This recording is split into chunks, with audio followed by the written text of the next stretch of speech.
Sullivan A. Ballou was born in 1829 in Smithfield, Rhode Island. His father was named Hiram, and his mother was Emmeline.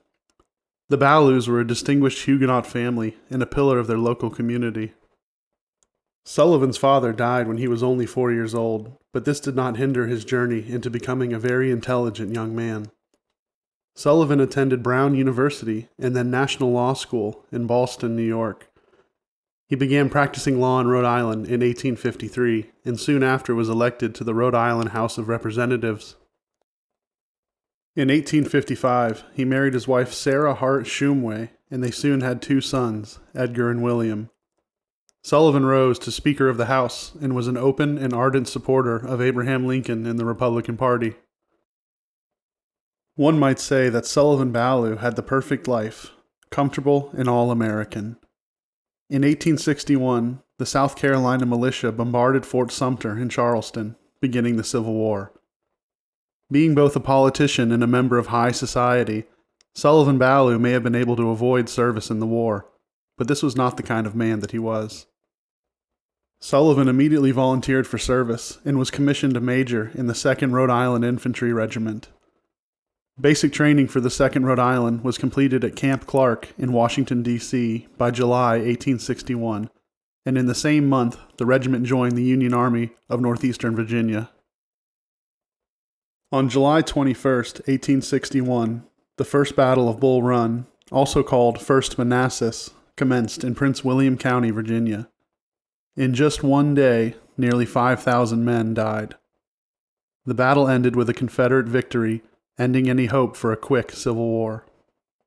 While bravely leading his men, Major Sullivan Ballou was struck by a 6-pound cannonball that killed his horse and tore off part of his leg. He was carried off of the battlefield, and his leg was amputated.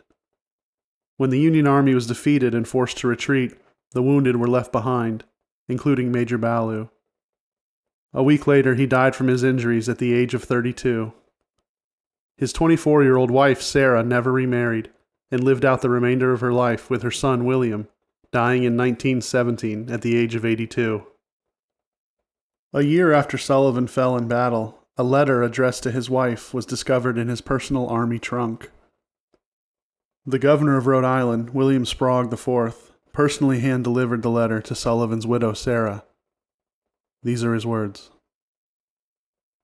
July the 14th, 1861, Washington, D.C. My very dear Sarah, the indications are very strong that we shall move in a few days, perhaps tomorrow. Lest I should not be able to write you again, I feel impelled to write lines that may fall under your eye when I shall be no more.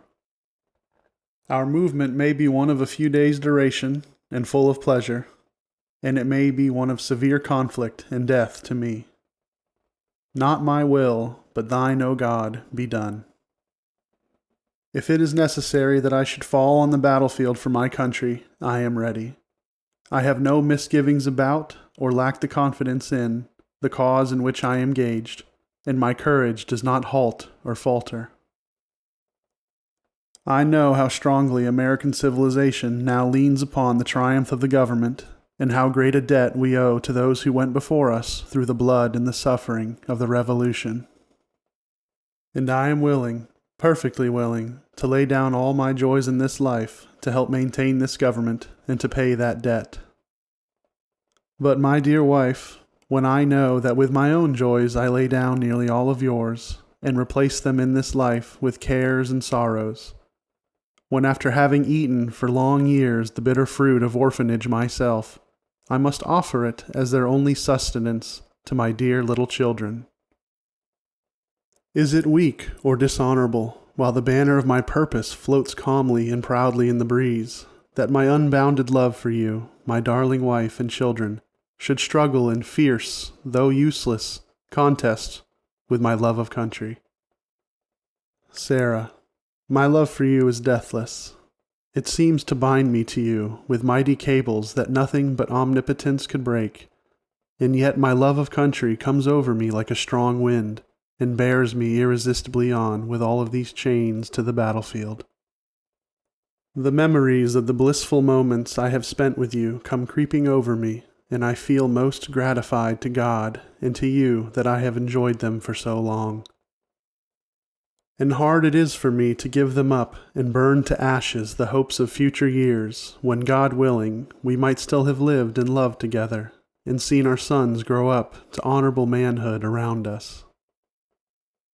I have, I know, but few and small claims upon divine providence, but something whispers to me, perhaps it is the wafted prayer of my little Edgar, that I shall return to my loved ones unharmed. If I do not, my dear Sarah, never forget how much I love you, and when my last breath escapes me on the battlefield, it will whisper your name. Forgive my many faults and the many pains I have caused you. How thoughtless and foolish I have often been. How gladly would I wash out with my tears every little spot upon your happiness, and struggle with all the misfortune of this world to shield you and my children from harm. But I cannot. I must watch you from the spirit land and hover near you, while you buffet the storms with your precious little freight, and wait with sad patience till we meet to part no more.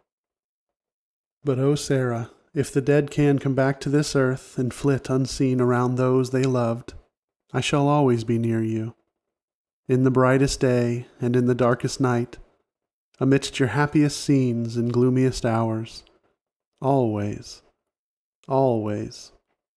And if there be a soft breeze upon your cheek, it shall be my breath, or the cool air fans your throbbing temple, it shall be my spirit passing by. Sarah, do not mourn me dead. Think I am gone, and wait for me, for we shall meet again. As for my little boys, they will grow as I have done, and never know a father's love and care. Little Willie is too young to remember me long, and my blue-eyed Edgar will keep my frolics with him among his dimmest memories of his childhood. Sarah, I have unlimited confidence in your maternal care and your development of their characters. Tell my two mothers, his and hers, I call God's blessing upon them. O Sarah, I wait for you there. Come to me, and lead thither my children. Sullivan.